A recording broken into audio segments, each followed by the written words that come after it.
July 22, 2026 at 6:34 na in the morning. Panibagong araw at kaya may panibagong interesting features na naman tayo today. Okay, ngayon na. Kaya kung handa na kayong matuto at ma-inspire, tara, tutok na dahil mas masaya ang umaga dito sa Good morning, Kuya!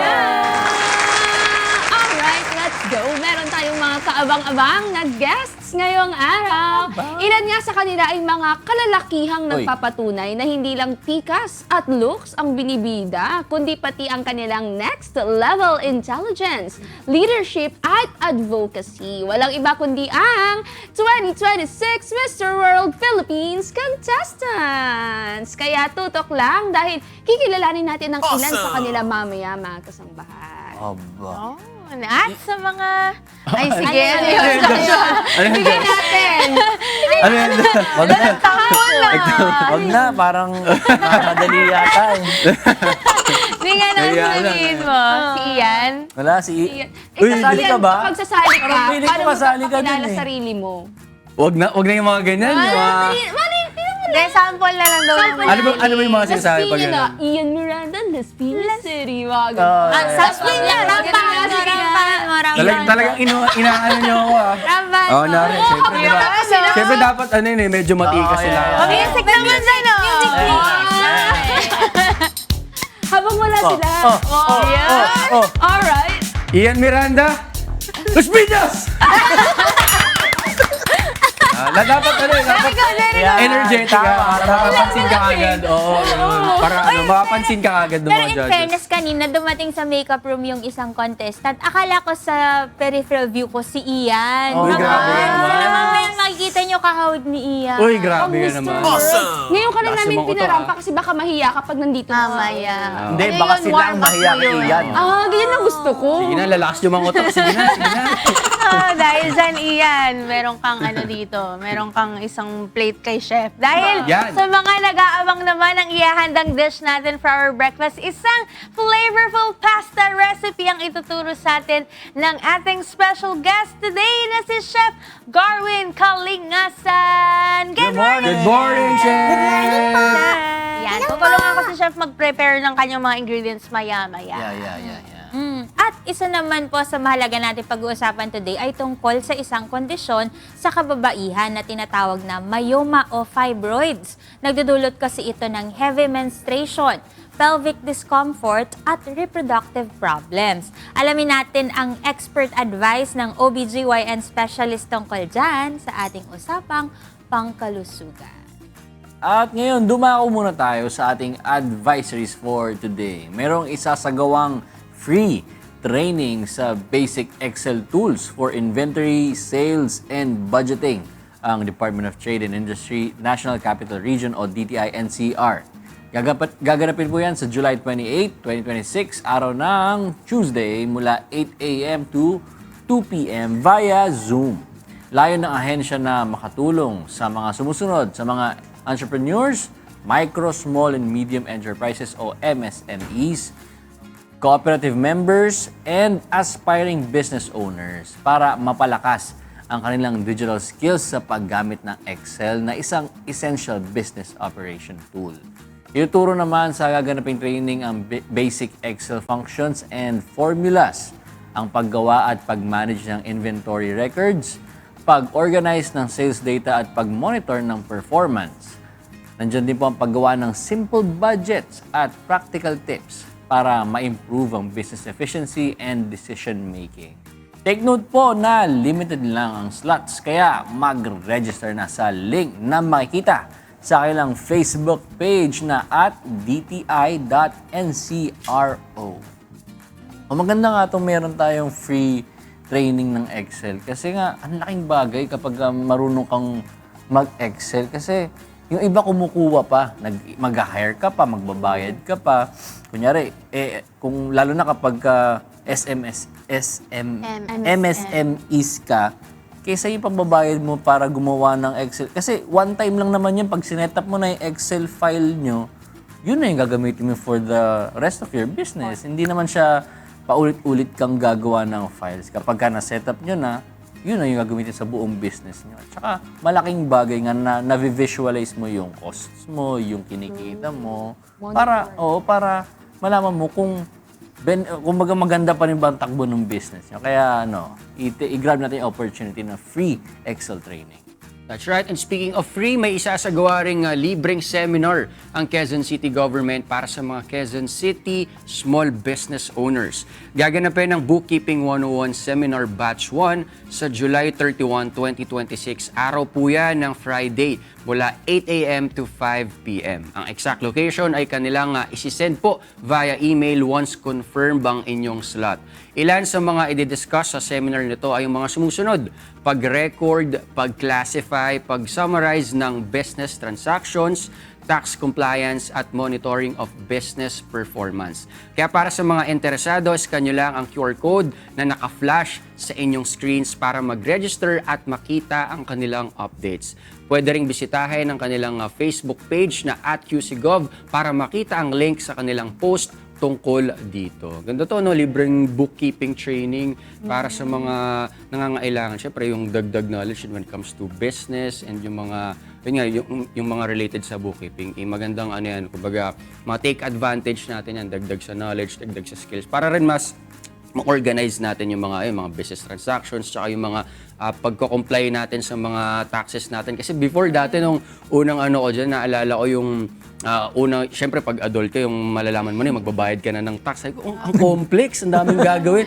Sinasabi nila na kaya mo daw mag-isa yun. Pero kailangan mo umattend ng mga seminars para, kumbaga, maintindihan mo. Pero sa akin talaga parang hindi nagsisingin. Sabi ko, kukuha na lang po ako ng accountant para sa mga ganyan kasi medyo komplikado. Pag nagkamali ka pala, may mga penalties. Kaya inano ko na lang sa mga accountants. Pero yung mga ganyan, magandang mga po yan, yung mga seminars about bookkeeping. Napaka-advantage. Minsan mahal din kasi yung fee ng mga bookkeepers. So pag marunong ka, keep mo na lang sa'yo yung pera. Tama. Ito, may good news naman tayo para sa mga kabataang Pasigueño dyan na gustong maranasan ang pagiging city government official sa Pasig City. Extended na kasi ang application para sa Pasig Junior City Officials Program o JCO 2026 hanggang July 23, 2026. Bukas na po yan, araw ng Huwebes sa ganap na alas 12 ng tanghali. Bukas ito para sa mga kabataang edad 15 to 24 years old sa mismong araw ng aplikasyon as long as sila po ay Filipino citizen, bona fide resident ng Pasig City at least 6 months prior to application, enrolled sa school or aktibong nagpa-participate sa youth organizations o YO, Youth Serving Organizations o YSOS o sa mga barangay activities. Hindi convicted for any criminal offense at may good moral character at physically at mentally fit na makibahagi sa mga aktibidad ng programa. Ang mga mapipili at mahahalal na officers ay gagampanan ang kanilang posisyon mula August 10 to 14, 2026. Paalala lang na hindi pwedeng mag-apply dito ang mga elected o appointed sangguniang kabataan o SK official, dating naging junior city official, at organization representative sa Pasig City Youth Development Council o PCYDC. Para sa link ng application form at complete requirements, pumunta lang sa Facebook page ng Local Youth Development Office, Pasig City. Ang ganda kasi alam naman natin ang mayor ng Pasig, kilala siya sa good governance, 'di ba? Si Mayor Vico Soto. So, ang ganda lang na may mga ganitong klase na nai-immerse na yung mga kabataan sa kung paano ba tumatakbo ang government, kung paano maging isang government official. Nakakatuwa kasi meron pang parang ilang araw kang magiging officer para kumbaga makita mo rin kung paano nabubuhay ang isang government official, paano sila nagtatrabaho. So, ang ganda nito para magkaroon tayo ng mga leaders, yung mga kabataan natin, magkaroon tayo ng mga future leaders na maaasahan natin dito sa Pilipinas. Pero sana lahat sila sa Pasig lang sila mag-apply. Kaya, may iba kasing ang Pasig. Oo, para alam natin na talagang good governance. True. Totoo. Tsaka ang galing kasi na-engage yung mga kabataan para mas maging politically aware. Hindi yung parang wala lang pakialam bilang mga kabataan. Parang ine-enjoy lang nila. Sige, youth naman tayo. Pero dahil sa Pasig, iba nga talaga sila. Ang Advance galing sila lang. mag-isip. Oo. Very futuristic. Tama. At eto mga kasangbahay, mahalagang abiso naman para sa mga motorista dahil epektibo na po ang big time oil price increase simula kahapon July 21, 2026 dahil tumaas po ng 3 pesos and 65 centavos ang kada litro ng gasolina habang 10 pesos and 68 centavos naman ang price hike per liter ng diesel at 11 pesos and 77 centavos naman po ang kada litro ng inangat po ng kerosene. At pinapaalala namang ng Department of Energy o DOE na sapat naman ang supply ng langis sa bansa at patuloy pa rin ang 10 pesos fuel subsidy program per liter para sa mga jeepney at utility vehicles o UV Express. At nung Monday nga, no? Grabe. Sabi ko, bakit kaya nakapila na yung mga sasakyan? Sobrang haba ng pila sa mga gas station. Yun pala kasi nga, ang price increase ay sobrang taas. Buti na nga lang, nung nakapagpa-diesel kami, yun, mas mababa pa, hindi pa tumataas. Kaya nagpa-full tank na kami. Pero grabe, ang bigat, no? Sa diesel, tsaka sa kerosene. 10 piso. 10 piso. So, paano kaya yung sa mga ano, no? Yung mga private, yung mga TNVS, magtataas din kaya sila.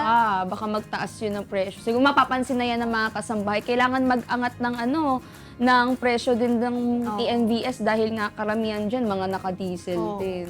Tsaka hindi sila kasali sa fuel fuel subsidy, di ba? subsidy, true. Yes. Pero ang mga jeepney lang, no, yung mga public PUVs lang natin ang may fuel subsidy. Nalala ko nga nun yung Grab driver na nakausap ko. Sabi ko, sir, paano po kayo nung nagtaas ang presyo ng diesel? Kasi naka-diesel daw siya. Sabi niya, wala. Yung boundary namin, sobrang mas bumaba na daw kasi talagang kinakain lang ng pambayad ng diesel. Kaya sana kahit sila din siguro medyo magkaroon ng adjustment sa kanila kung paano yung usapan nila sa nila, sa mismong sa company nila. Pero mahirap din kasi minsan lalo na kung boundary ka lang, tapos sa tao ka lang bumaboundary. Minsan baka yung boundary pambayad lang ng monthly ng sasakyan. So, kailangan talaga mabawi yun kasi kung hindi, matatanggalan sila ng sasakyan kung ma-pull out. Kaya sana magawa ng paraan, mas bumaba yung presyo in the coming days. Pag-pray natin yung mga kasangbahay. O ito, para naman sa mga nag-aabang ng lagay ng panahon, narito ang ating weather outlook for today. Dito sa atin sa Metro Manila, 26 to 33 degrees ang temperatura at 40% ang tsansang umulan. Huwag kalimutang magbaon ng payong kung lalabas para meron tayong panlaban sa harmful UV rays at malakas na pag-ulan. Umulan ba dito kagabi? Oo, sa amin umulan. Ang lakas nga Kasi kahapon, sabi 60% chance daw. Tapos sabi ko, maghapon na hindi pa umuulan. So nasa na yung 60%? Sa gabi pala siya lalabas. Malakas yung ulan kagabi. Ilan? Hindi ka kasama, na 40% ka ba? Buti nga gabi na rin umulan kasi paramihan sa mga nakauwi na, ganun. Pero pasokan talaga ng bagyo ngayong July, no? Kasi narinig ko rin kanina sa Pag-asa, may bagyo na naman. Kaya expect na natin mga kasambahay, yung mga pagbaha talaga, kasama talaga yan sa mga paulan-ulan na yan. Kaya ingat na lang din tayo kung nasa flood-prone areas tayo. Di ka ba binabahi? Hindi naman, medyo mataas yung namin yung Siyempre, lugar namin. O ano na naman, Diyos, ha? Hindi, medyo mataas naman yung namin, yung lugar namin. Tsaka yung flood control, medyo okay naman yung doon, yung mga Ang areas yabang na naman ng lugar. Pero yung dadaanan, wala namang baha. Wala namang, sa kung papunta dito sa sa studio, wala naman, hindi naman binaba. Sana all. Sa may parte, bandang, magkakatabi kasi para magkaka-boundary ng Malabon and Valenzuela part. Huwag niyo ako puntahan. Pero nandun lang sa bandang part na yun. nila. Medyo okay naman ang flood control dyan. Sa amin naman, mataas yung bahay namin kasi mataas yung flooring. Tsaka hindi masyadong babain. Pero paglabas mo, Day, ewan ko na. Baha. Kaya pala hindi kayo binabahan, nasa second floor kayo no? Third floor yung bahay nila. Pwede kayo i-zipline na lang to, no? Total, ayaw naman ayusin yung yung kalsada. Sila Joshua din ba? Nasa condo yan eh. Mataas. Anong floor kayo? Pag binaha pa kayo, lubog na kami nun. 21st. Oh, Depende rin eh, kasi may 57. mga, hindi, isipin mo sa Marikina, may mga areas na kahit na nasa third floor ka na, kung mababa talaga yung lugar. True. Kahit na anong third floor ka. Basin, Di ba dun sa may, di mo pa nakita lumubog kasi yung area? Yung Grabe, may SM ganun nga, di part? ba? Yung SM Third Marikina, floor? Oo. natatandaan niyo. Maganda rin nga na ano tayo, aware nga tayo. Di ba yung NOAA PH, kung di ako nagkakamali, tsaka Hazard Hunter PH. Tinaray ko na yun eh. Yung mga advice sa atin ng mga UNTV News and Rescue natin na i-input nyo yung mga yung locations nyo, yung location bahay nyo. Tapos i-scan dun sa website na yun kung ano yung mga hazards dun sa lugar nyo. Kung prone ba kayo sa flooding, kung ano mangyayari kapag lumindol, anong intensity yung pwede nyong i-expect, kung yung range na intensity, kumbaga. Tapos kung yung lupa ba sa inyo pwede mag-liquefy. Marami, ang ganda nga nun. Tsaka kung saan yung pinakamalapit na ano ba tawag, evacuation centers, yung dapat mo puntahan kapag dun ka sa area na yun. Kasi may mga, minsan akala natin, di ba, tayo sa familiar na lugar na, kunyari, may ospital malapit sa inyo, pero hindi pala yun yung designated na evacuation for that area sa barangay ninyo. Kaya kailangan mas maganda aware tayo kung sakali na, di ba, yun naman laging paalala sa rin dito sa UNTV kapag nagkakaroon tayo ng mga topics about being ready. Kailangan alam natin saan tayo pupunta, ano yung mga evacuation, at saka alam nung pamilya din. Handa yung buong family kung ano yung gagawin in case of kung ano man yung mangyari. Tsaka lagi naman yung mga go bag, yung mga simpleng paghahanda na yun. Malaking tulong kapag dumating na yan. Pero sa amin kasi, ang problema nga, medyo malapit kami dun sa yung fault. Di ba yun yung inaabangan natin? Yung Sa earthquake. West tas Valley baha. Fault. Oo. Baha hindi masyado. Pero kami, almost a kilometer away lang dun sa fault line. Kaya, Actually, dun sa sinasabi mong pinagsasearchan, yung map din, Ah. nakikita doon. Doon ko lang nalaman na malapit pala kami sa river. Ah. Marikina. dumaan sa tabi Doon ko niyo. nakita dun sa mapa namin na, ay wait, malapit pala kami sa Marikina River. So, flood-prone area. Tapos, nakasama tayo sa fault line. Perfection! Gano'ng kalayo? Oo. Nandun So, anyone, makikita mo dun gano'ng kalayo eh. Hindi ko na napansin yun. Basta nakita ko lang kasama tayo sa fault Ano nga line, yun? kasama rin tayo sa mga flood-prone area. Ulitin nga natin para sa mga kasangbahay, NOAA PH. NOAA PH. Tapos yung isang ginamit namin ni Tini, sabi niya, Hazard Hunter. Yun yung Hazard ginamit. Hunter. Hazard Hunter. Magandang matingnan mga kasangbahay. Website Lalo sila, sa mga pwede niyo taga-Bulacan. subukan. No? Parang kahit saan, may baha dun eh. O, tingnan naman natin kung babaha kasi 90% chance ang ulan sa Cebu with 25 to 31 degrees Celsius ang temperatura. Paalala po na laging ihanda ang go bag para hindi tayo mataranta sa panahon ng paglikas. Di ba? Maganda. Lalo na sa mga areas na prone sa baha. Para handa tayo. Yeah. Diba? Ay, mga lolang alalayan ako. na. Yung mga Oo, lola. Uy, pinapanood ako, di ba, nung Earthquake. nakakalungkot yung napanood ko na video na dahil nung lumindol, safe na sila, di ba? Kaso si Lola, Naiwan siya. Huwag tayong ganun. walang iwanan. Oo. Hindi, I think babalikan naman siya. Pero yun yung kasagsagan ng biglang lakas ng ng gano'n. So, Naunang may panic na lumabas. Oh, siguro hindi nakapasok agad yung kukuha sa kanya. Oh. Tsaka yung mga kasama kasi niya, parang ang inuna kagad i-rescue yung mga bata. bata. Oo. Hindi na siguro sa panic na, nagmadali na. Pero parang nakita ko binalikan eh. Binalikan sa siya. video. After nung malakas na Pag-shake, pag-uga, oo. binalikan naman siya. Panic lang. Oo. Pero ito mga kasambahay, 25 to 31 degrees rin ang temperature with 60% chance of rain sa Metro Davao. Kapag umulan, maging maingat sa labas at umiwas sa mga natumbang poste ng kuryente o nakalambitin na power lines para maiwasan pong makuryente. Kung may makita naman kayong ganito, ay itawag agad sa otoridad o sa electricity supplier ng inyong lugar. Yun, sa Baguio naman, 40% ang tsansang umulan at 17 to 24 degrees ang temperatura. Lagi pong tandaan na i-maintain ang recommended speed habang nagmamaneho po tayo at iwasang mag-overtake sa mga kurbada para makaiwas sa aksidente lalo na kung paahon ang kalsada. Stay safe and inform mga kasangbahay. sa ano nga, no, dyan sa Baguio, parang ang daming mga, mga curvature, tapos yung mga matatarik na lugar. Kasi naalala ko yung mga daan-daanan dyan, parang nagra-rides eh. Kapag ano, doon tataas ng lugar, tapos minsan may paakyat. Kaya yun, ingat po tayo dyan sa mga taga Baguio. Saka kapag maulan din, malambot yung lupa, magkaroon ng yung mga mini na mga landslide. So, ingat-ingat po kayo dyan, mga kasangbahay. At, eto, sumikat naman ang araw kaninang 5:37 a.m. At lulubog naman ito mamayang gabi ng 6:28 po. So, abang-abang Ayun, na. nag-minus 1 na Nag-minus Eden, 6:20 na Maaga. ito. Yung nakaraan, Wala laging lagi. 6:29. Mamadali yata eh. Nagmamadali ka ba? Minus 1 minute, ah.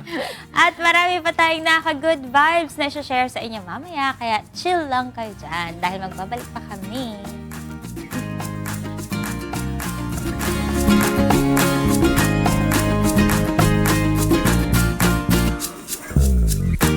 Nagbabalik ang Good Morning, Kuya! At syempre kasama niyo po ulit ang inyong munting kasinera. At eto muna mga kasangbahay, bantay presyo muna po tayo mula po sa Department of Agriculture as of July 21, 2026. Eto po, ang ating mga bigas, ang Kadiwa Rice for All ay nasa 20 pesos pa rin po ang kada kilo. Habang ang imported naman po na bigas ay nasa 48 hanggang 61 pesos per kilogram. Ang local rice po natin ay nag-range from 44 to 60 pesos per kilo. Sa mga karne po, ang beef ay 380 pesos hanggang 684 pesos ang kada kilo. Sa mga isda, ang tilapia po ay 152 pesos ang kada kilo. Sa mga gulay, ang repolyo 76 hanggang 91 pesos po ang kada kilo. Ang kada kilo naman ng sayote ay 60 pesos. Ang patatas po, ang per kilo po yan 132 pesos. Ang carrots, 101 hanggang 110 pesos per kilogram. At ang bell pepper na pula, 217 pesos per kilogram. Ano to ginto? Ang spices naman natin na katulad ng bawang, 148 hanggang 351 pesos per kilogram. Ang pulang sibuyas, 83 hanggang 108 pesos per kilo. Ang puting sibuyas, 103 hanggang 136 pesos ang kada kilo. Habang ang sili po, ang kada kilo niyan ay 177 pesos. At ang luya, 148 hanggang 176 pesos per kilogram. Ang iba pa nating commodities like washed sugar ay nasa 74 pesos po ang kada kilo. Ang itlog, 8 pesos po ang kada piraso. At ang mantika, 100 pesos hanggang 160 pesos per liter. At tumataginting nga po ang mga presyo ng ating mga bilihin. Pero yes, ang lagi nating paalala, sana wag pa rin tayo magtipid sa mga nutrients po na makukuha natin sa ating mga pagkain. Siguro tamang meal planning lang at sana maiwasan natin yung mga pagkapanis ng mga pagkain para wala tayong mga wastage sa mga pagkain natin. At syempre, incorporate lang tayo ng mas marami sigurong mga mas mura na mga ingredients para yun yung mas mag-fulfill ng mga nutrients na kailangan ng ating katawan. At syempre, ito na nga, para naman doon sa mga nag-iisip, hindi ko pa alam kung anong lulutuin ko. At hindi naman makapili kung gusto nila yung crunchy, sweet, or barbecue flavor for breakfast. Aba, perfect na perfect itong dish na ituturo sa atin ngayon ng ating guest chef. Tawagin na natin si Chef Garwin Tabares Kalingasan! Hello po ma'am, good morning po. Good morning po sa inyo lahat. So ito po ang gagawin po natin sa Italian food, pasta with Filipino version. Yun. Ito kasi para maiba lang, no? Gumamit tayo dito ng pili nuts, Upo. smoked tinapa. Wow! So kahit ano pong isda, okay lang po. Okay po. Tapos meron tayong pesto dito. So napakasimple lang po. And then meron tayong honey, Wow! olive oil, and onion optional, garlic, and parmesan. So yan lang po yung recipe niya, napakasimple lang po. Pwede niyo siyang gawin sa bahay niyo. Okay, chef, yung pasta natin, anong klaseng pasta yung gagamitin natin dito? Actually, kahit ano po siya, okay lang eh. So, kung anong pong available nyo na mabili sa market or ano, pwede na naman po yung medyo malalaki yung shell Okay niya po. or yung mahaba yung ginagamit natin sa spaghetti, pwede po siya. Okay. Kasi chef, parang may nabasa ako noon na parang depende sa width or sa Yeah. laki nung pasta, kung oil ba yung gagamitin mo or sauce na base. It's either white or red Yeah. sauce. So, ito naman, any naman siya. Hindi naman po siya. So dinivelop ko tong recipe na to para maano sa ano ng Pilipino. Okay. Yes, medyo Sige, chef. sweet and then ano ng ating Very aromatic Yes. kasi dami nating ano dito. Yung tinapa pa lang, yung smoked Opo. tinapa pa lang, di ba? Iba na kaagad yung flavor. Sige po, chef. Go ahead po. Ano po ito. bang first step natin for the, ang haba pala ng pangalan niya, smoked tinapa pesto pasta with toasted chili crunch and wild honey drizzle. Di ba? Ganun talaga kapag mga chef. Mahaba. Pero ang ganda kasi dyan yung makikita kung ano ba talaga yung mga ingredients na aabangan nyo para sa pasta nyo. kahit nga ako mismong gumawa niya, nalilimutan ko. Nalilimutan, di ba, chef? At least, andyan na lahat ng ingredients mo. So, ito po, papainitin lang natin yung ating saucepan. Apa. So, habang uminit po yan, lagay po natin yung ating olive oil. Yun.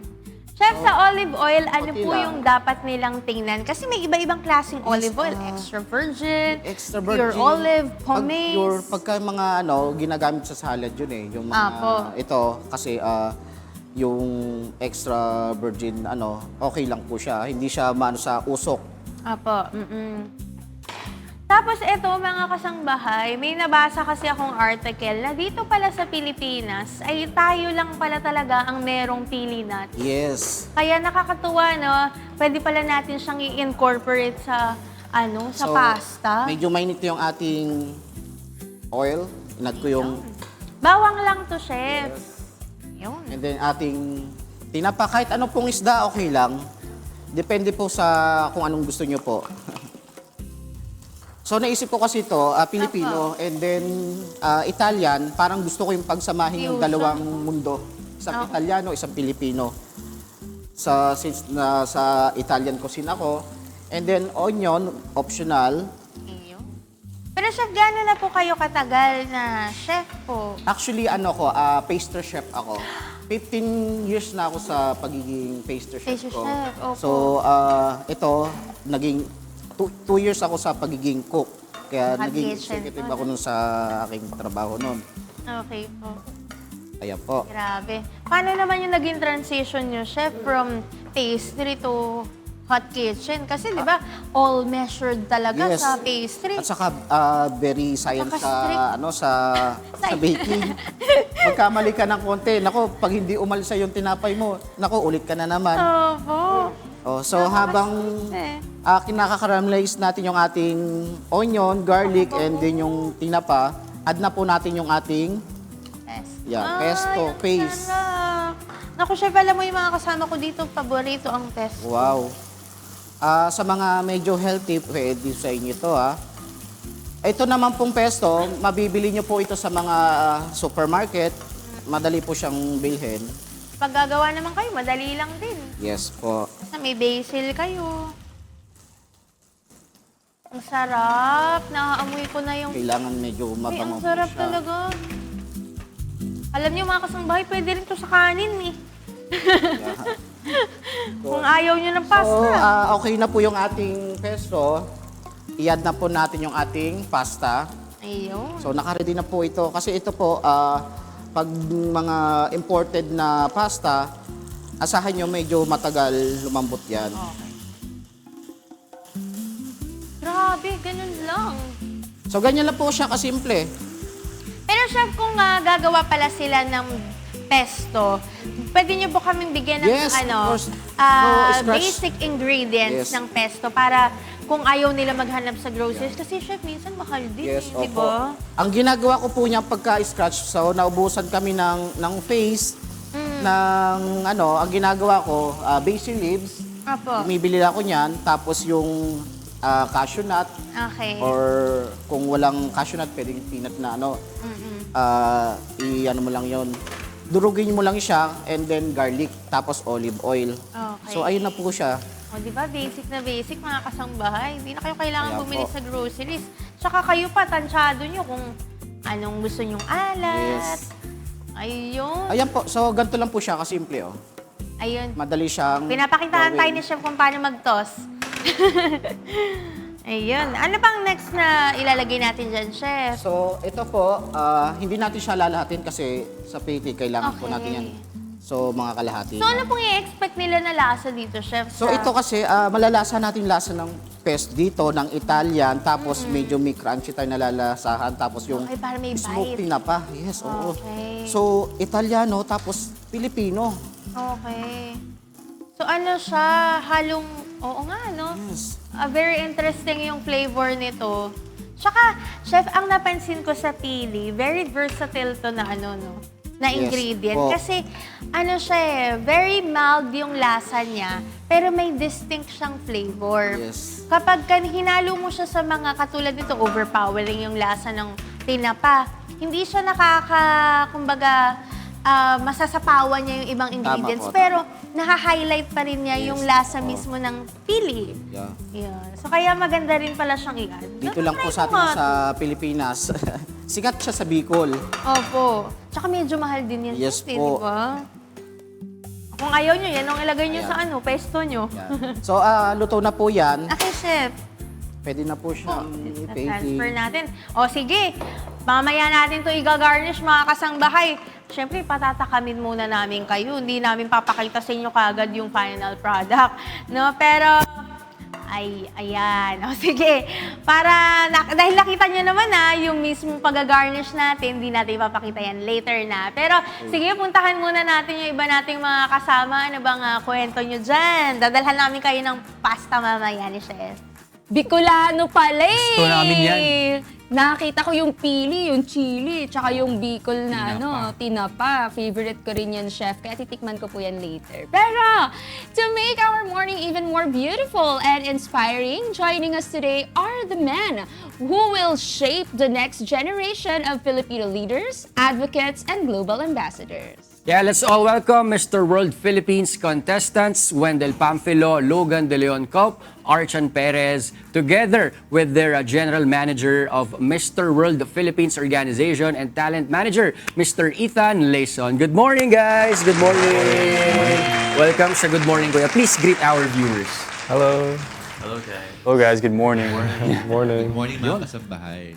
Actually, we're Guess natin. interested to know where you came from. Like, ano yung nire-represent yung lugar. So, can you please introduce yourselves with city or province you are representing? As if, like, nandito na tayo sa Miss World Philippines. Yung parang ginawa ko kanina. Sample. Hindi, tapos na tayo doon. Hindi, Pero ano yung lang. sasabihin lang, yung sasabihin. For example, I am Ian Miranda from Las Piñas City. Parang gano'n. Okay lang ba yun? Is it okay, guys? Okay. Go. Sige. Sige, sino mauna? Sino una? Sige, si General Manager na lang. Walang may gustong mauna eh. At sige po. Sige, magkasample lang tayo. Ethan Layson, Boracay Island. Ganun guys. Okay. Next.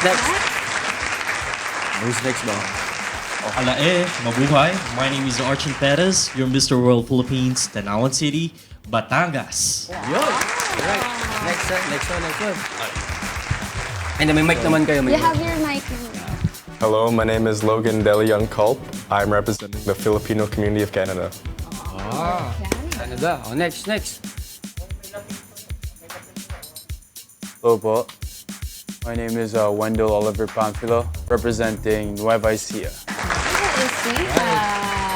Ganon pala dapat. Kailangan with accent, ganon. Medyo chill lang. No? Parang mga film ang parang naririnig ko parang mga medyo sila eh. Parang hindi talaga. Kumbaga, may mga feeling ko may mga nag-i-English and binutatagalog dito. Pero ito, may iba naman tayo. English ka dyan, ha? Oo nga, Ganon mo dyan. na-pressure tayo. Pero may iba naman tayo. No? Let's talk about your advocacies. No? What are your advocacies? Sige, go ahead. Sino bang gustong mauna? We're interested to know about your advocacy. My advocacy focuses on literacy and creative pursuit. So It's my advocacy named as Archan, the world we call her, wherein I'm creating free storybooks for children. That's it. Okay. How about the others? Go ahead.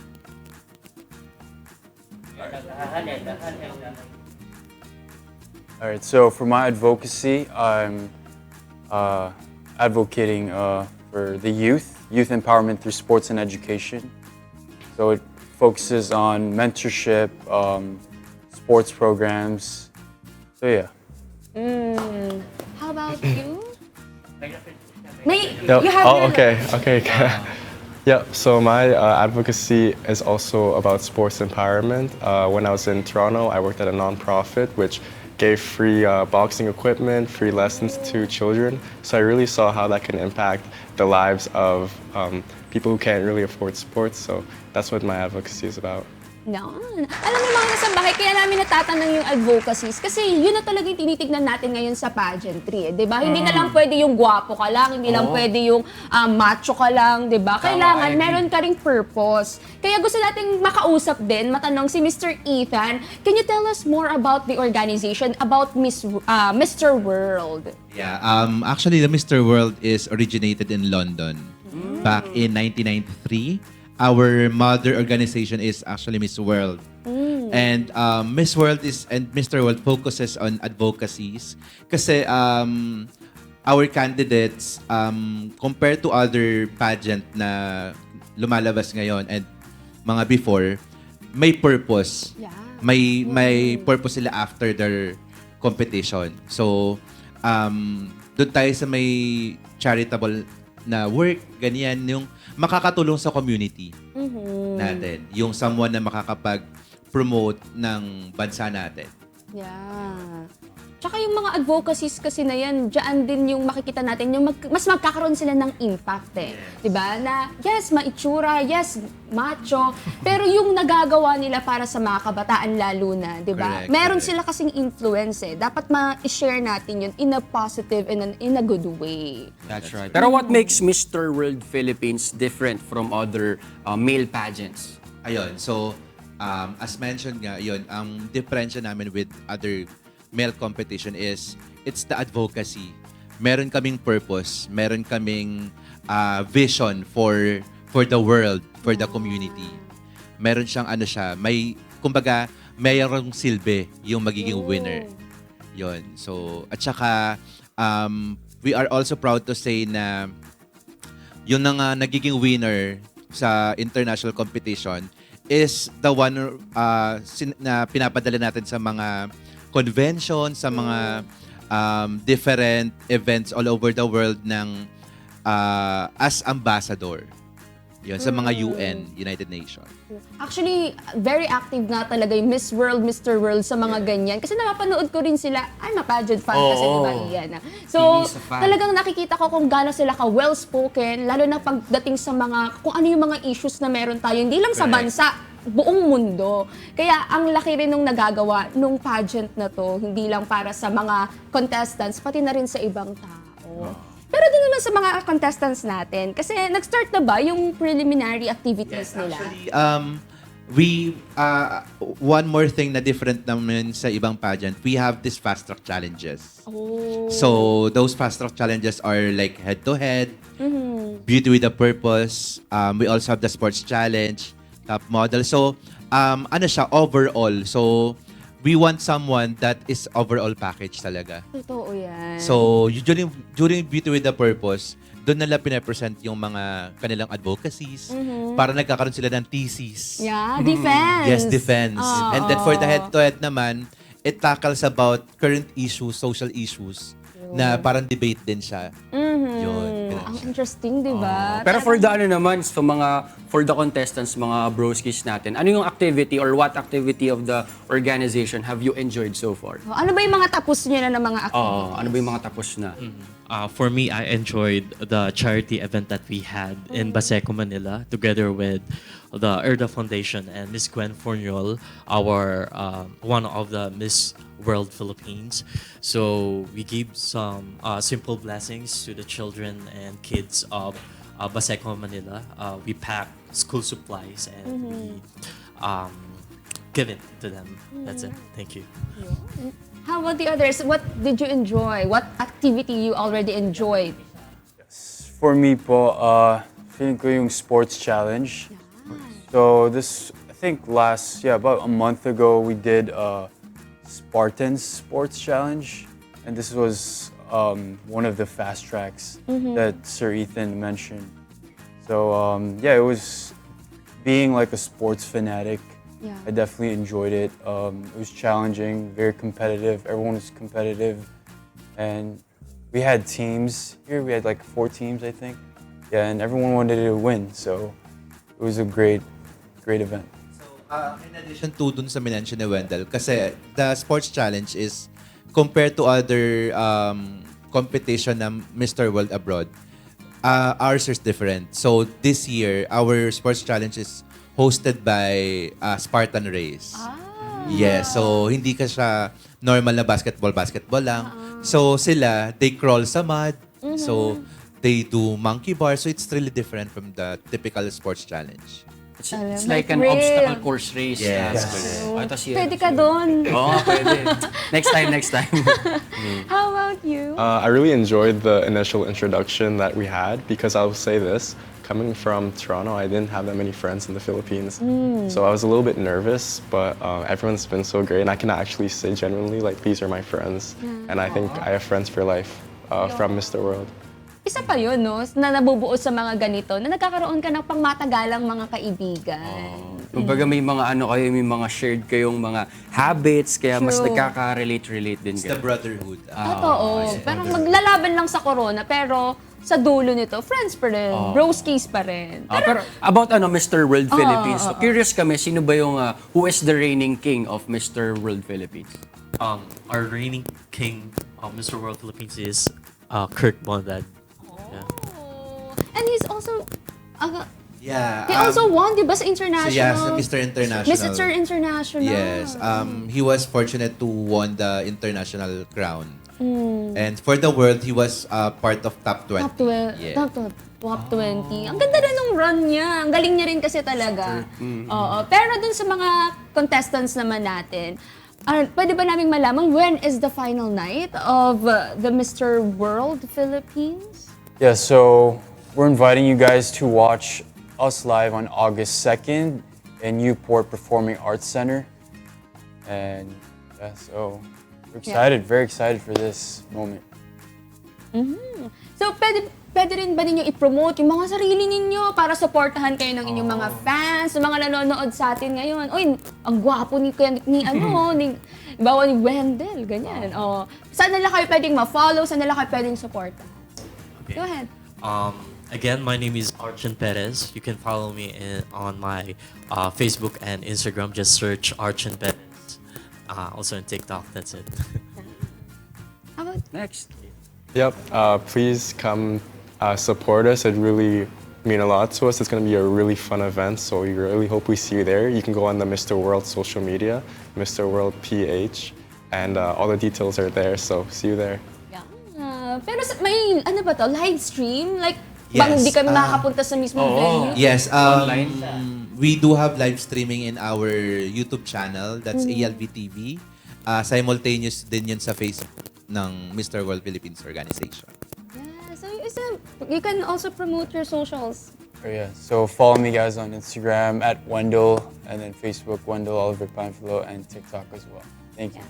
Lastly, Sir Ethan, yun na lang pong social media account ng Mr. World. For the social media, official social media account of Mr. World, just type Mr. World Philippines Organization. Across na po yan, Facebook, Instagram, TikTok, and also Threads. So we are all over the social media. So yan, follow us for more updates about the competition. Yun! Thank you so much for spending your morning with us, Mr. Wendell Panfilo, Logan De Leon Culp, Archon Perez, and of course, for Sir Ethan for sharing your inspiring stories with us, and syempre yung advocacies ninyo para mas makilala kayo ng ating mga pageant fans na nanonood ngayon. Alam naman natin mga Filipino talaga. Pageant fans yan. Corgis. Yeah. Beauty pageant, basketball, boxing, Yeah, And then that's the other true. one. Kasama ang pageantry dyan. Kaya sana mas marami pa kayong ma-inspire along the way and good luck sa paparating na finals night. Yun, once again, maraming salamat for joining us this morning, guys. Maraming salamat. Marami pa kayong abangan mamaya mga kasang bahay. Kaya stay tuned lang dahil magbabalik pa kami para sa isa na namang health reminder sa ating Usapang Pangkalusugan.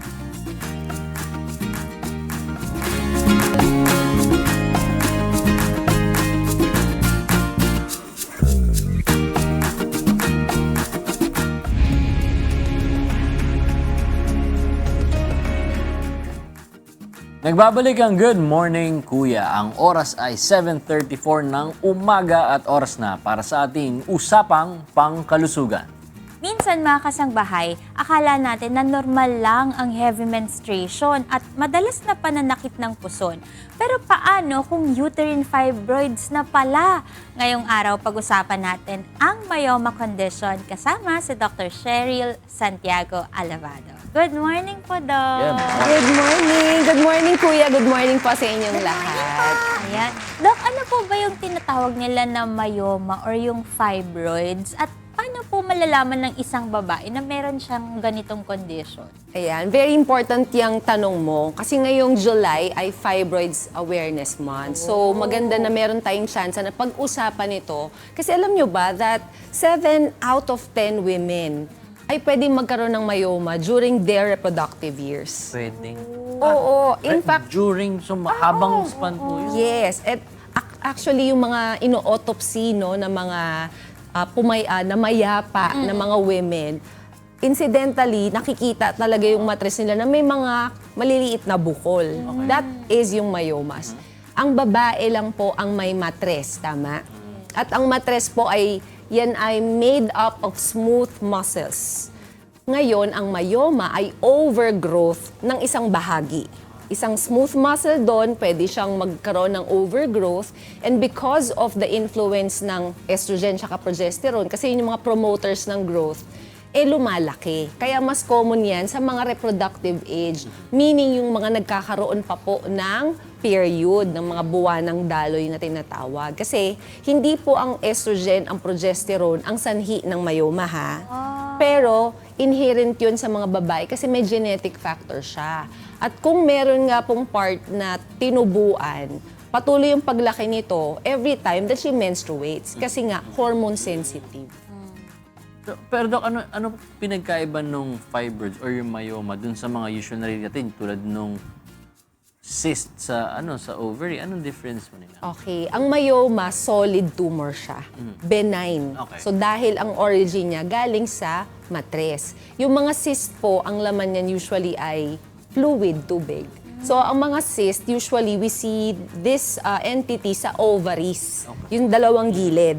Pero yung sa gitna, yung bahay bata po, pag doon nag-arise ang bukol, yung po yung myoma, matigas po siya. Dok, sabi niyo po kanina, dahil ito po ay galing dun sa muscle, Yes. benign siya. Ibig sabihin po ba lahat ng uri ng myoma, hindi dapat pangambahan na, ay, magkakaroon ako ng cancer. O kaya, ay, magiging delikado to for me. Ganun po Actually, ba yun? hindi. Although ang myomas po, majority niyan talaga ay benign, meron pa rin po syempre mga tumutubo sa matres na pwedeng hindi benign. Kagaya po ng sarcoma. So, ibig sabihin, kung halimbawa, nagkakaroon na kayo ng mga kakaibang senyales, signs and symptoms, hindi yan dapat ipagwalang bahala. Kasi tayo, habang kaya pa, no? Parang nakakalakad pa ako, nagagawa ko pa lahat ng trabaho ko. Deadma lang sa mga nararamdaman. Saka, Dok, hindi ganun. yung thinking na hindi meron lang kasi ako, kaya ang sakit ng puso True. ko. Hindi kasi second day, kaya sobrang lakas. Oo. Dinedefend pa eh. Oo, sign and symptom na Kaya ba yun, nga, Dok? di ba pag pinansin, sabi mo nga, second day, talagang ganun. Pero sometimes hindi talagang ganun. Ano ba yung mga symptoms na pwedeng, baka may myoma kayo? Kasi, to be honest, majority ho ng may myoma, walang nararamdaman. That's the truth. Kasi ang myoma rin, the symptoms would depend sa location or sa laki, sa size. So, ang pinaka-common presentation kung bakit nalalamang may myoma ay yung pagdurugo. Yan yun. Kasi syempre, kunwari, regular po ang period ninyo, biglang lumakas. 'Di ba? Sabi mo nga, yung iba defensive, pero yung iba naaalarma na. Kasi dati, 2 araw hanggang 3 araw lang ang period, biglang umabot na ng 10 araw. Iba na talaga. Or before, they usually use lang yung mga regular pads, tapos biglang nagda-diaper na sila. Iba na. So they will seek consultation. Tama. Pero paano kung yung myoma, hindi nagkukos ng heavy menses? So, usually, ang nararamdaman niyan ay pagiging bloated. Parang feeling na lumalaki yung bewang nila. Pero akala lang nila tumaba. So, ini-ignore nila yan. Sometimes, they would urinate often. Sabi na, baka UTI lang yan. Yung pala, meron na silang malaking myoma, nakadaga na doon sa bladder, kaya lagi sila nagpupunta sa CR. Or yung iba, pressure symptoms, tsaka constipation. So, dahil po matigas ang myoma, no? Kung ito yung matres, pwede yung tumubo anywhere. Kapag nasa may harap, again, yung bladder yung nandun, it can be affected. Sa may likod, andun yung mga bowels, so pwede magka-constipation. But, ang myoma, magkakaroon lang talaga na yung mga ganung symptoms, pressure symptoms, pag sobrang laki na niya. Okay. Pero kung ang myoma maliit, cute, mas maliit pa sa hikaw ko, pero ang location niya nasa lining po ng uterus, asahan mo, malakas talaga yung bleeding. Okay. So, yun yung mga usual na nagpapa-check up ng maaga. Yung mga doon kinabahan kasi may manifestation talaga. Pero Dok, yung myoma kasi parang sa experience ko, naririnig ko siya Sa usually. experience mo? Hindi, sa experience ko sa buhay ko, yung mga nabalitaan ko na may myoma, usually yung mga malapit na sa menopausal stages. tama. Pero yung pwede po ba, sabi nyo kasi pwede magka-myoma basta nag-start na yung reproductive age niya. So pwede bang maka-experience siya ng mga gantong symptoms? Inisip ko, gano'n ba kabilis Hindi, lumaki? tama siya. Ang galing mo, you're very observant. Napansin ko rin yan sa'yo sa tagal kong nagdidiskusyon tayo. Tama yan. Kasi bakit sa mga pamenopause na? Yes. Kasi na-discover na nga nila na lumaki na. Kasi nga wala siyang symptoms. So ibig sabihin, yung mga kakilala mo na parang pamenopause na sila, bata pa lang sila, yung nagsisimula pa lang silang period, pwedeng tumutubo na yun. It's just that, wala nga symptoms eh. Hindi siya magpapacheck. Pero nung pamenopause na, mga nagpa-routine ultrasound or nagpa-annual PE, doon lang nadidiscover. Kasi yung myoma ganun po, minsan nagpa-ultrasound tayo sa ibang bahagi. Biglang makikita, incidentally, ay, malaki pala yung matres niya. Kasi wala siyang symptoms. Kaya tama yung sinabi mo. Kasi po, ang risk factor sa pag-develop ng myoma, yes, yung mga nag-menstruate pa. But nagmamanifest siya usually po sa mga 30 hanggang 50 years old. So, nasa elderly population. Kasi by then, medyo tumaba na, lumaki na.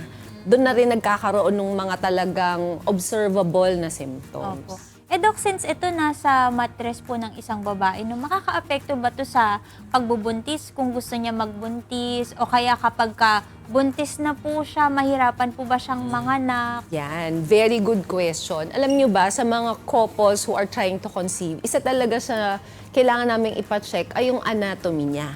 So kahit wala po siyang nararamdaman, mandatory na nagpapatest tayo ng ultrasound. Kasi nga, ang myomas, pag meron siya nun, lalo na nga sa location, ang dami niyang pwedeng gawin. Number 1, nasisira niya, nadidistort niya yung shape ng uterus yung anatomy. So, hindi siya tama. Pangalawa, pwede siya mag-obstruct sa daanan po ng sperm, sa daanan ng egg. Pangatlo, pwede niya maapektuhan yung implantation. Kasi submucous myoma nasa loob yan ng cavity. Paano kung doon siya tumubo, si baby? Di hindi siya magtatagumpay, mahuhulog siya. Something like that. At makaligtas man sa mga to, pwedeng paulit-ulit siya magka-miscarriage or pwede siyang magkaroon ng complications while buntis. Kasama yung mga preterm labor, kasama yung mga placenta previa, etc. So, isa sa ine-evaluate natin yan kasi nga, you are correct. It can affect fertility. So, yung ibang patients natin, again, wala na naman silang symptoms. Na-discover lang that they have myomas kasi they are trying to conceive. So, isang paraan yan para doon. At, well, moderno na tayo ngayon. Hindi ibig sabihin po na may myoma, wala nang pag-asa. Pag tinanggal mo yung matres, wala na. Pero, kung aalagaan mo, i-manage mo yung myoma ng tama, of course, mabibigyan natin chance yung couple na magkaroon ng baby.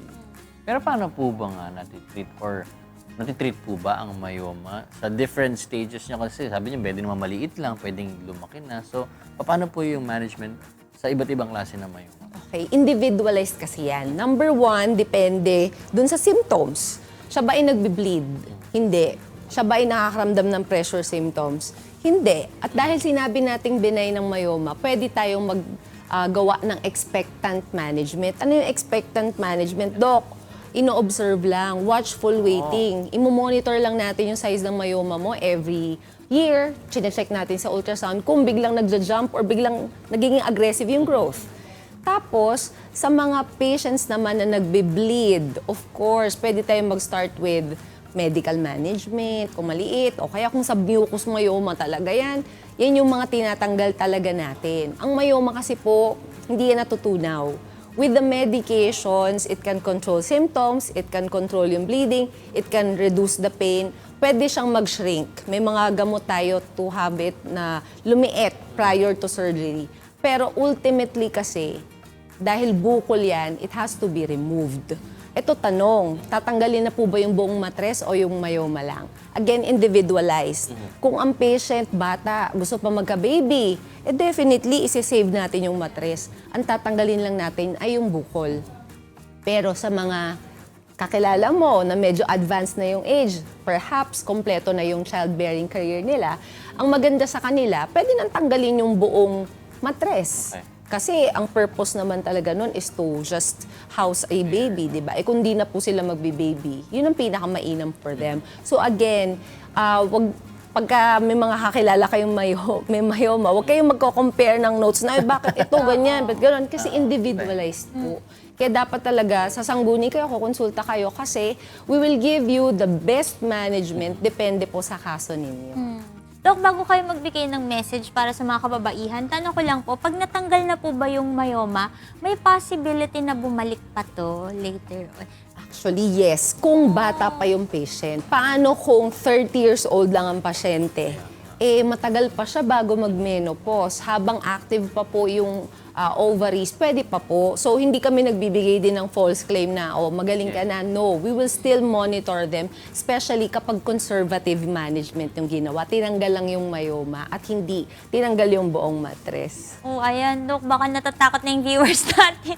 Ano po yung masasabi niyo po sa mga kababaihan tungkol po sa mga ganitong kondisyon? Ayan. So, again, ang myoma is very common among us women.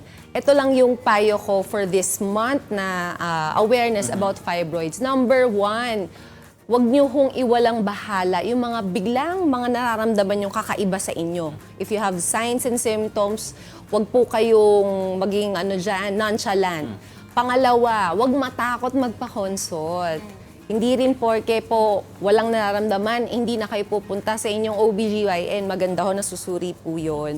At pangatlo, sa mga may mayomas naman, laging may pag-asa. At ang paggamot namin sa inyo, individualized. So kung ano po ang kailangan nyo, yun ang ibibigay namin sa inyo. So make sure lang po that regular po yung visits ninyo, sumusunod kayo sa payo, and of course, importante talaga yung healthy lifestyle as well.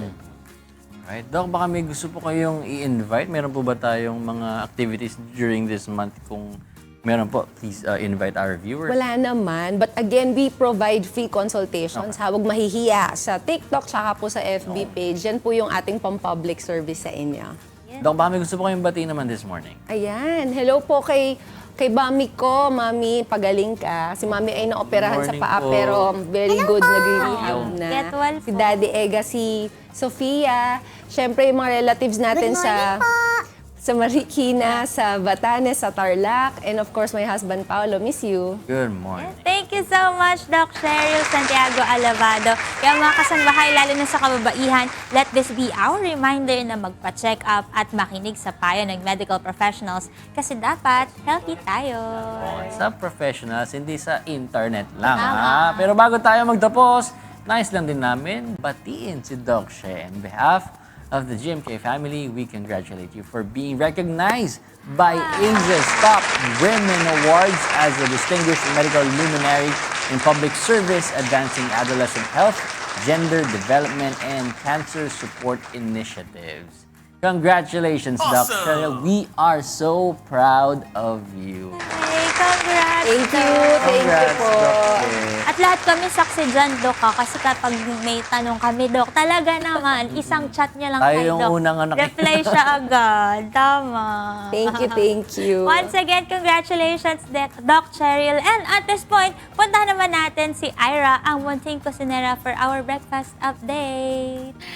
Mga kasangbahay, kinikilig ako dahil eto na nga, no? Siyempre, may overview na kayo kung ano mga pagkain natin. Pero sige, sorry, nakasplin tayo. Pero eto, sige, continue muna natin dun sa ating pasta dish. Chef, yung ating plating. Okay. So ito, ipiplate na po natin yung ating ginawang pasta kaganina.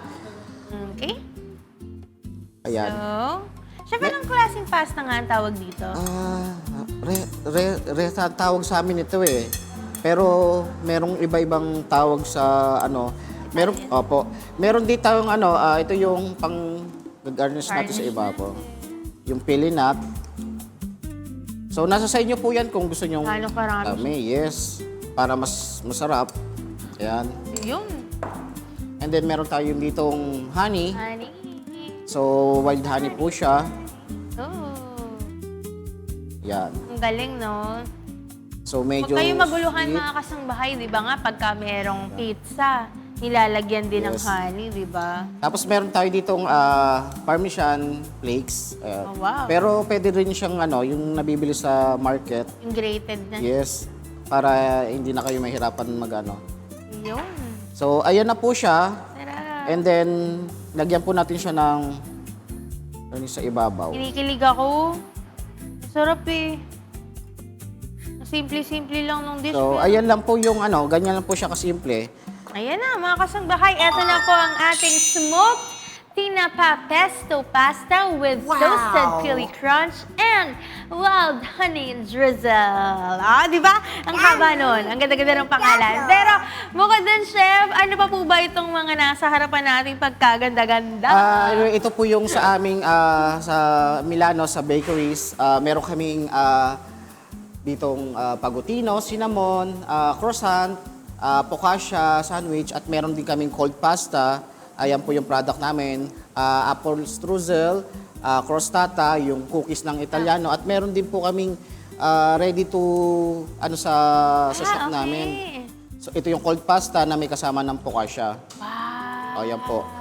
Mabibili nyo lang po yan sa amin sa Milanos, sa Angeles, Pampanga. Ayun. Saan po, ano to, Chef? Pwede rin po bang mag-dine-in sila dito? Yes po. So marami po kayong magugustuhan doon, mga pastry, mga pasta, and meron din kami mga gelato. Kumpleto po kami lahat. Sarap! Parang ang sarap naman Yeah. dumayo dyan, Chef. Sige, pag Yes. nagawi tayo ng Angeles, Pampanga, punta tayo sa Milano's Bakery and Pastry. Hanapin niyo si Chef Garvin doon. Pero Chef, baka meron kayong gustong batiin po para po sa araw na ito. Sige, paggawa. By the way po sa Milanos, yung nag-ano po sa akin dito, maraming salamat po. At saka meron din po akong workshop by Daylish by Deya sa Cainta Rizal. Nagwo-workshop po ako ng mga pastry, breads. Ayan po kung gusto nyo lang kung makontak, nandiyan po yung contact ko and pwede rin po ako mag-consultant. So, Okay. yan po lahat. So, Yun Chef, lang ito po. ba parang mga private class po ito? Yes po, private One-on-one class. or kailangan group po? Actually, group po siya. Okay. Pero pagka private naman, one-on-one yun. Pwede naman po Yes, magpa-one-on-one. Kinokontak lang po nila ako. Oh, nice. Ayan. Sige, kontakin nyo lang si Chef Garvin sa kanyang mga social media accounts. Follow nyo na lang siya para makontak nyo kung anong klaseng inquiry ba ang gusto nyo tanungin kay Chef Garvin. At once again, maraming Thank you po, salamat po, ma'am. Chef Garvin Kalingasan. First time niya dito, pero ang dami niya kagad na dinala sa atin na napaka-savory na mga dishes. At sana mga kasangbahay, nag-enjoy kayo sa recipe natin for today. At syempre, ang lagi kong paalala sa inyo, don't forget to cook with love and cook it right! That's right! Yan na. Joshua, para sa inyo to. Maraming salamat, Chef. Busog na naman kami ngayong araw. At diretso tayo sa clinic niyan. Ang dami na naman natin makakain. Pero para sa mga kasambahay po natin na gustong magpakonsulta sa ating mga doktor, meron po tayong mobile dental and optical clinics na umiikot sa buong Pilipinas. Ngayon, July 22, 2026. Ang unit number 1 ay nasa Poblacion Sur, Barangay Hall, Madela, Quirino Province. Ang atin naman pong Unit 2 ay nasa Cunanan Street, Purok 3, Barangay Santo Cristo, San Antonio, Nueva Ecija. Ako pala yun! Yes, ikaw yun! Ang unit number 3 naman, unit number 3 ay nasa Purok 2B, Barangay Poblacion, President Rojas, North Cotabato. Ang unit number 4 naman ay nasa Barangay Baliwasan, Zamboanga City. Ang unit number 5 ay nasa Barangay Mainit, Cuartero, Capiz. Habang nasa Purok 2, Riverside, Barangay Songkulan, Dawis, Bohol naman ang ating Unit 6. At ang mga schedules naman ng ating MCGI Diagnostic Center and MCGI Charity Center schedules ay ito po ang mga sumusunod. Ang MCGI Diagnostic Center na located po sa MacArthur Highway, Barangay Sampaloc, Apalit, Pampanga. Ang registration time po dyan from Monday to Thursday ay 10 a.m. hanggang 12 p.m. Samantala pag Friday naman po, ang oras po dyan ay from 5 a.m. to 9 a.m. Ang MCGI Charity Center sa Valenzuela City nasa number 22 T. Serrano Street, Marulas, Valenzuela City. Every Monday din po yan. Ang registration time ay 5 a.m. to 9 a.m. At ang ating MCGI Charity Center sa Parañaque City, located at 4th floor, 88 Square Mall, Barangay San Dionisio, Parañaque City. Open po every Tuesday. Ang registration time ay 5 a.m. to 9 a.m. At meron din po tayong Charity Center sa Quezon City, located po sa number 35 Reliance, Barangay Nagkaisang Nayan, Quezon City. Bukas naman every Wednesday. At ang registration time po dyan 5 a.m. hanggang 9 a.m. At ang MCGI Charity Center naman po sa Davao del Norte na located po sa Acacia Compound, Barangay Apocon, Tagum City, Davao del Norte. Ang registration time dyan ay 6 a.m. hanggang 11 a.m. Habang nasa number 141 E. Rodriguez Avenue, Marikina City naman tayo every Friday sa ating MCGI Charity Center. Ang ating pong registration time is from 5 a.m. to 9 a.m. Para naman updated kayo sa ating mga good news at inspiring features, huwag kalimutang mag-follow and subscribe sa UNTV News and Rescue at syempre sa Good Morning Kuya official social media pages. And with that, greetings na tayo. Binabati ko lang ng good morning si Goku, si Tala, and si Sam. And happy birthday kay Sam sa pamangkin ko. Oh, birthday! Kailan? Sa 23. Ilang Sa taon na Thursday. siya? 1-year-old na. Yes. Tsaka batiin mo lahat ng soft girl. Yung mga, ay, bakit ka ganyan? Huwag ka mang re-reveal lang ano, ha? Batiin mo lang lahat ng soft girl na kasabay. Sa lahat ng mga soft girl na, good morning sa inyo. Oo. LF. Except daw Tinutulungan mo ako masyado, Tini. Pero sige lang. Sige lang. Sige lang nag-agree din eh. hit the DMs. Ano ba yan? Ano ba yan? Mamaya. Sige na nga. Huwag dito eh. Ito kasi. Anyway, Sige na. good morning, Kuya. Would like to thank EO Executive Optica for state-of-the-art facilities, expert eye care, and affordable eyewear. Come to EO Executive Optical. EO Executive Optical, love your eyes. At binabati ko si Kuya. Kuya, good morning po. Ito literal, we missed you. Miss talaga. Na-miss na. na- Pero sa loob, next time na Yeah. makita, namimiss na. Kasi batiin mo naman ng iyong asawa. Hindi, yun yung pinali. Sige, pagdating mo yun. Alam mo, nagpa-practice pa ako. Kasi hindi pa ako sanay pakilala na wife. Usually. Parang mas malamig pag-asawa ko. Hinihilig na kami dito eh. Magpasalamat ka naman. Nag-ready ka ng damit. Okay, okay. Ready. Quiet on the set. Okay. Shot on set lang, ha? Aha. Good morning sa aking wife na naghanda ng aking damit ngayong araw. Di na ako na late dahil nakahanda na yung damit ko. Ganun pala, no? Ako lagi ako late eh. Kailangan mo na ng soft girl. Kaya nga eh. Ay, nako. Oo, sa mga soft girl dyan, baka naman. Sige na nga. Sobrang aga ni Joshua ngayon. Oo, dahil pagpasok ko dito, kahiga siya Tumayway. dyan. Grabe. Si Ian naman, ingit na ingit na. Oh. Mami Bird, Tumayway. ipuntahan mo nga sa bahay. Kailangan mo ng maraming alarm clock. Iyan. nga, Dahil dyan, sige, bati na tayo. Hello na lang sa Natural One Salon. Good morning sa inyo. Good morning po. Morning! At dahil dyan, binabati ko rin ang aking mamsi. Hello, Good morning! Good morning din and thank you, DV Dental Clinic and Dental Laboratory. They are located at Gate 3, Barangay Fort Bonifacio, Taguig City. They also have another branch at Shaw Boulevard besides Star Mall, Shaw, Mandaluyong City. DV Dental also has dental laboratory for prosthodontics. It also offers orthodontics and general dentistry. Thank you, DV Dental! Yay! At dahil dyan, yan ang ating Wednesday morning na puno ng meaningful at exciting topics. Pero kung nabitin kayo, edi nakits tayo bukas dahil mas masaya ang umaga sa Good morning, Kuya! Kuya!